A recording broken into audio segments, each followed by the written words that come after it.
The next topic is switch case statement.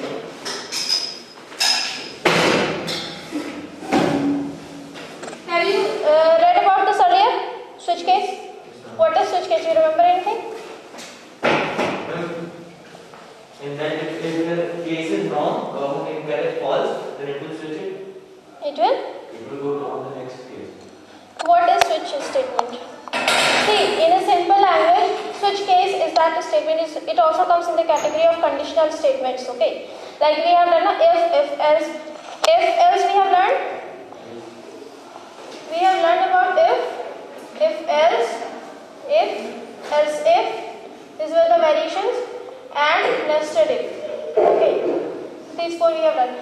Switch case is the next one. In switch case, what happens? We take one variable and we check the value of that variable. Okay, we take one variable and depending on the value of that variable, we have different blocks of code. Okay, we take one variable and the value of the variable you can take from the user, or you can initialize normal variable as you have, and depending on the value of the variable we have different blocks of code. Okay, we have different blocks of code. Like if the value of the variable is 1, for example, print Sunday on the screen. If the value of the variable is 2, print Monday on the screen. It is just a normal example I am taking to show you that depending on the value of the variable, the output, or you can say the set of codes or set of statements will be executed. So how do we do this? We use switch statement for this. Switch statement, first of all I am telling you the syntax of switch statement. First of all we write the keyword switch. Okay, switch is a keyword and we write the name of that variable in the bracket. It's not necessary that it will be n only, it can be a, b, c, whichever variable's value you want to test here, that variable you will write. You will open curly bracket and then for this variable and for the different values of this variable you have to define the code. Okay, so we use the keyword case for this. Case 1. For example, suppose this is an integer variable and if the value of the variable is 1, case 1 means if the value of the variable is 1, then you write all the statements here. Whatever you want to do with semicolon. Okay, all the statements. Like statement 1, statement 1, statement 2, so on. As many statements as you want. Means whatever you want to do if the value of variable is 1. And after that you write break. You remember this? We have done this in class 8. We write break. What break shows is that this block is finished. Okay, it says that this block is finished. The case 1 is finished. Now we write case. For every case we have to define. For every value whichever you want, your desired value, you have to define it. Okay. So suppose case 2, and in case 2 whatever you want to do, statement 1, statement 2, whatever you want, you will write all and then again you will put break. Okay. Similarly, if you want to test, if you want this program to be valid for 5 values of n, then all the 5 cases you will write, 2 values, then all the 2 cases you will write. Similarly, you will write, and at the end you write default. What was the use of default? It will go back. No. If none of the cases match, okay, if none of the cases match, whatever will be in default, that will be executed. Okay, now I am telling again. This is the syntax. In syntax, what happens? There is a variable n in the switch statement. Suppose the value of the variable is 1. Then whatever statements are there in case 1 will get executed. And after executing this part, this will break and this will come out. Means all together it will leave switch statement now. It will not do anything else. Okay? The control will come directly to the next steps of the program. Are you getting? Suppose the value of n is 2. Then which block will execute? This block will execute. Okay? And then it will stop after executing and then it will come out. But if the value of variable is 3, here we have case 1, case 2. Do we have case 3 here? We don't have. Then if the value does not match with any of the cases, whatever is there in default, that will be executed. Okay? If you want the gap of 5, then A gap of 5 in between numbers. what do you want? Then case 1 should be 1 to 5. No, you cannot do like that. For one value only. You want to define range? Yes. That is why it goes longer. You want to define range, that for case 1 to 5, do the same thing. No, you cannot do this. Because this case actually tells the value of this variable. Okay, so the value of the variable can be 1 only at the time. So you have to define individually. Whereas you want to do the same thing. This would not be advantageous for us also. Why not? Suppose you have a long program where you have to give so many choices. Next class we will do menu driven program, which will be based on switch statements only. This thing you can do with the help of if else also. Yes. With the if else also. But there are some cases where if else is more significant, and there are some cases where switch is more significant. Now, till here it is clear? Okay. The most important thing that you have to take care of is this. The variable that we keep in the bracket of switch can either be an integer variable or character variable. Okay? Means You cannot go in test one. no. Never. No. This is only the problem with this. If you have integer variable or character variable, then only you can use switch statements. But if you want to check some other conditions like switch a less than b, no, you cannot do this. You cannot do this. Switch is used only to check the value of any expression. And depending on the value of whatever is there in bracket of switch, the statements will execute. So you cannot check any conditional statement here.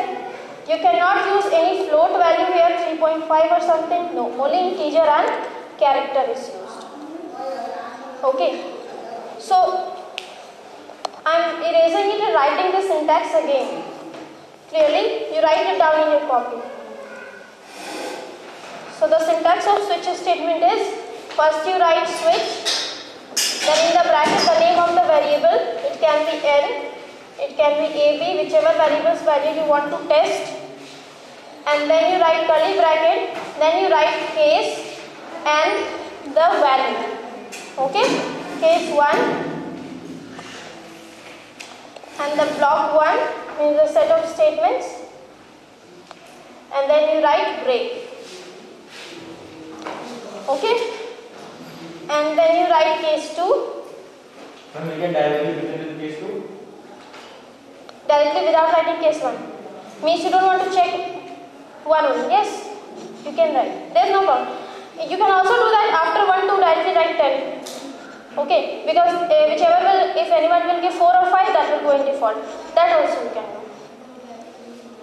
Block 2, break. Similarly, as many cases as you want, and then at the end, default. And in the block 2 will be your output. Yes, whatever statement, it's not that always you will give system.out.print. Maybe you will want to do some calculations or some extra things. So block 2 or block 1, why I am writing block means it's not that only one statement you can write. You can write more than one statements also. Are you getting? Means suppose if somebody gives the value 1, then you want to add something like a plus b you want to do, then you want to display something. Means 2-3 lines you want to do. Then you can write. Oh. We'll have to write this. Yes. Yes.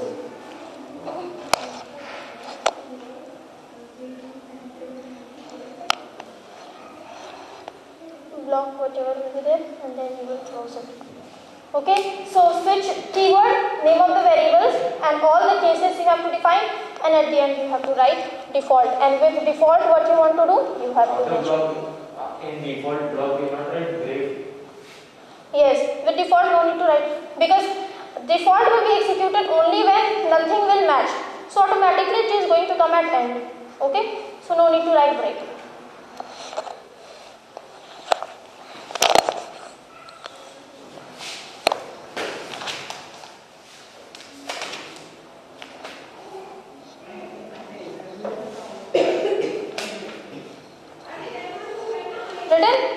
Now, this I have told that this variable can either be integer or character. Nothing else, no condition you can check, nothing.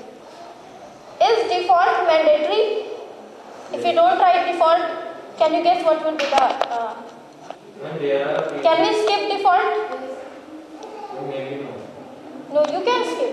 You can write default or you then don't. what will it show if default is not? I'm telling you. You can write default or not. It means that default is optional. Now, if someone can ask that ma'am, if default is not there and if none of the cases will match, then what will happen? Nothing will happen. Nothing will be shown. No output, nothing, no execution. But it is good to write default because so that the user understands that what I have done. It's good to handle the problems. So always write default. But if it comes in exam that default is mandatory, no, you can skip the default also. It will not give error. Okay. What if you is break mandatory? Important. If you want, you can skip the break. It will not give you error. But what will be the problem? Okay, I am writing an example. You have written this? Written this? I am erasing it now and I am writing a program. Okay.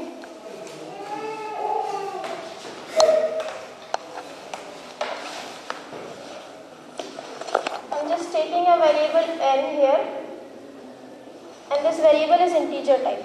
Okay. And I am writing case 1.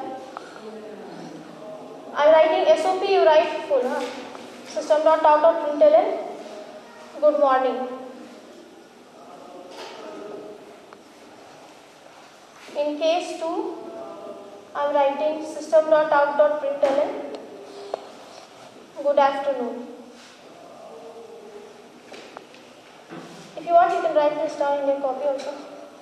Case 3, I am defining system.out.println. Don't use this short method in exam ever. Okay, never. It's just I'm making it short. Good evening. Case 4. Sorry, it will be break. I'm giving break also. Okay. Break. Break. Case 4. SOP. ln. Good night. Break. And at the end I am writing default.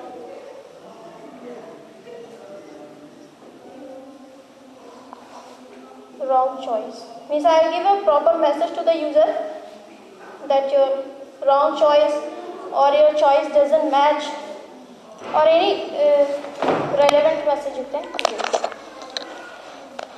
Is this program clear? Means any doubt?